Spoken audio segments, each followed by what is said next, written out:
Porque agosto é o mês de conscientização e prevenção ao câncer de pulmão. Aqui no estúdio a gente recebe a doutora Clarissa Matias, que é médica oncologista e é referência nesse assunto. Tudo bem, doutora Clarissa? Tudo bem. Seja muito bem-vinda, que bom recebê-la aqui no Band Mulher mais uma vez. Eu que te agradeço o convite, é sempre uma honra. Maravilha. Primeiro, falar sobre conscientizar e prevenir. Eu acho que são duas palavras-chave quando a gente fala de câncer hoje em dia, né?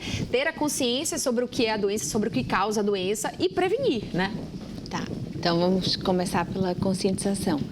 Dentro da conscientização, eu queria chamar a atenção para que não somente pacientes que fumam, né, ou que se expõem a grandes cargas de poluição, ou de radônio, agora até de benzeno, que é o que foi o último trabalho mostrado, podem desenvolver câncer de pulmão. Sim. Então, pessoas não fumantes podem também desenvolver. Chamados os fumantes passivos, né? Ou fumantes passivos ou não expostos A nenhuma à fumaça. carga tabágica. Certo. Então, assim, o fato de você ter pulmões Sim. é um fator de risco para você desenvolver câncer de pulmão. Então, nós temos muitas pessoas não fumantes que são diagnosticadas. Inclusive, é a incidência que mais está aumentando, né, mundialmente. Então, Olha. existe um trabalho de conscientização sobre isso. Mas aí, nesse caso, o que é que interfere? É o hábito de vida? É o quê? Então, Está se estudando ainda, está se né? estudando, provavelmente tem muito a ver com poluição,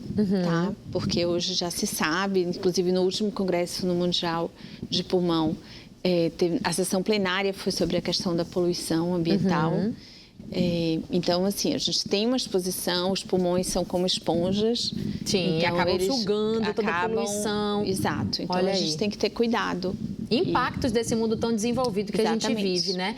Agora, a prevenção é, de fato, o melhor remédio, né? Fazer os exames regularmente, estar acompanhando, principalmente se você tem um fator genético, casos na sua família, tudo isso conta, né?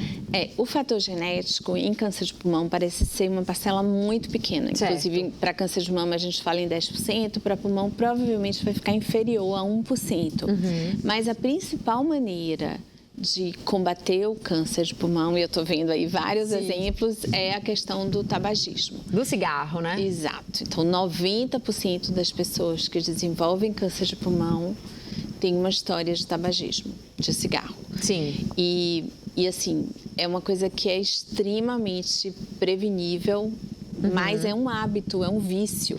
Então, você precisa não começar a fumar. A gente tem que... Estou vendo também o vaping ali. Pois é, eu já ia te perguntar sobre o vape, porque as pessoas estão substituindo o cigarro pelo vape. Apesar do vape ser proibido no Brasil, é chamado de vape, de pod, de um monte de coisas. Os adolescentes, inclusive, que estão usando bastante, apelidaram de um monte de nome. Mas, na verdade, ele é extremamente prejudicial também, né? Exato. Ele é proibido no Brasil, então ele não é regulamentado, o que é um problema, porque aquele líquido que eu vi nesse instante que vocês mostraram uma foto, é muito bom mostrar esse tipo de foto. Esse líquido pode conter substâncias extremamente tóxicas para o pulmão, que levam a situações super complicadas, inclusive com insuficiência respiratória, aquele pulmão todo branco que a gente se acostumou a ver, né, no período da Covid, aumento de infecções respiratórias, porque esse cigarro passa por várias pessoas. Então, assim, esse líquido, né? Que pode conter várias substâncias em quantidades não regulamentadas. Então, é um problema muito sério, muito grave. E como ele é proibido, ele é muito caro, ele é um trampolim para o cigarro de papel também. A pessoa começa fumando vape, se vicia a fumar e aí depois acaba voltando para o cigarro, aquele tradicional mesmo, né? Exato. E assim, quando a gente fala não comece a fumar, é porque realmente assim, existe uma parte lá do cérebro que ela se torna viciada em cigarro.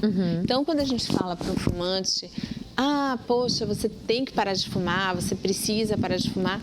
Muitas vezes ele não para porque ele não consegue. Sim. Então, é importante não começar, né? Vá se viciar em exercício físico, que é ótimo para controlar peso, porque o sobrepeso também é um fator de risco para câncer, para vários tipos de câncer. Sim. Não, isso é fundamental, né? Acho que esse é um ponto importante já, né? Não comece a fumar, porque realmente é uma coisa, é viciante, ele é feito para viciar. A pessoa que começa a tentar parar é um processo que demanda muito da pessoa, né? Que não é de um dia para o outro.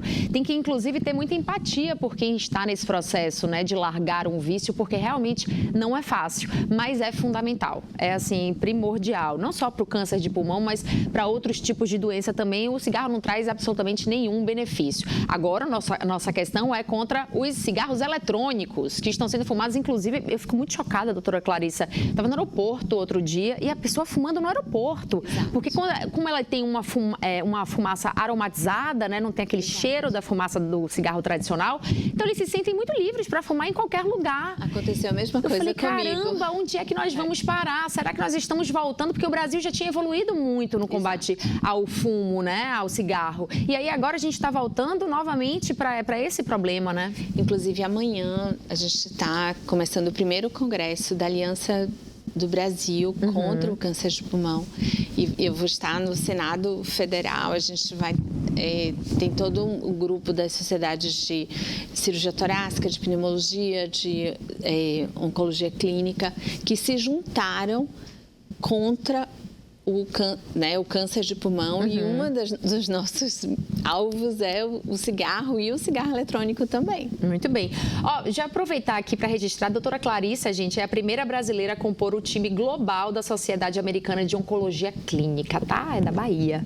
Muito orgulho. A gente tem muito orgulho. E você também, doutora Clarissa, vem fazendo algumas palestras falando sobre a questão da espiritualidade no tratamento contra o câncer. Eu acho isso interessantíssimo, porque eu acho que quando a gente cuida... não é só a doença, mas é a pessoa de uma forma geral. E a espiritualidade conta tanto para quem está enfrentando, por exemplo, o câncer, né? Exato. Na verdade, a saúde mental, né, e a espiritualidade, elas são um dos pilares até pela Organização Mundial da Saúde. Então, é muito, muito bacana ver que os médicos estão saindo desse armário. Sim. Porque a medicina e a religiosidade, a espiritualidade estavam muito juntas lá no início. Depois elas se divorciaram e agora a gente está vendo essa junção. E o quão importante é essa junção. Tanto para a pessoa que está em tratamento, para a própria família, que também está junto nessa jornada, né? E para o médico também. E para o médico, exatamente, exatamente. Nós avançamos muito no tratamento contra o câncer de pulmão?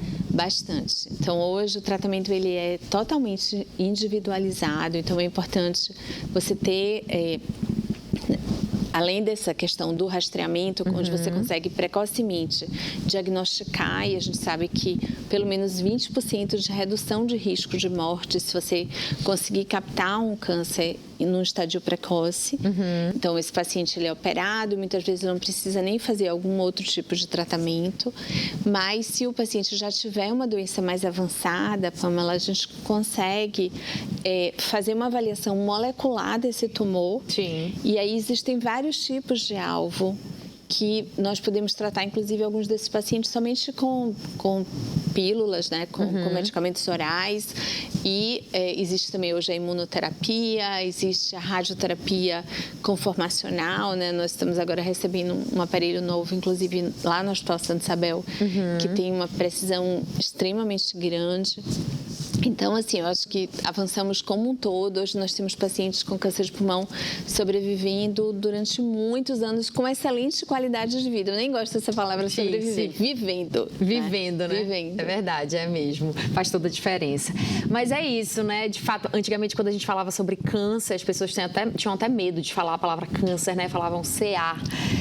E dava muito medo do diagnóstico. Já era praticamente uma sentença de morte. A pessoa, bom, não tem cura, acabou aqui para mim. E não, cada vez mais a gente tem aí acompanhado uma evolução mesmo na ciência, nos tratamentos, mas sempre também apontando sobre como é importante ter um diagnóstico precoce, sobre como é importante trabalhar na prevenção, né? E o que você trouxe aqui já está aqui na minha cabeça. Não comece a fumar, tá? A lição é essa dessa entrevista de hoje. A pele fica feia, fica tudo a voz ruim, fica feia. Fede, fica gente. Feio. Fala a verdade. O cheiro, o cabelo fede, a roupa também, a pele fica feia, como você falou, a boca escurece os dentes. Tô aqui, ó, pegando pesado mesmo, que é para você não começar a fumar. E você que já começou, infelizmente, esse vício, né? As pessoas começam por diversas razões, não desista de parar. É difícil, mas consegue. Pense em todo o dinheiro que você pode economizar. Boa. Fumando, né?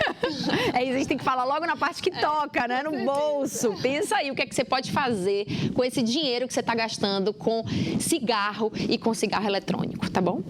Muito obrigada, doutora Clarissa. Muito obrigada. Parabéns pelo trabalho, viu? Não, e nós temos muito a agradecer a vocês, porque o que mudou em relação a como olhar o câncer se deve muito à imprensa. Obrigada. Fazemos a nossa parte. Obrigada, até a próxima.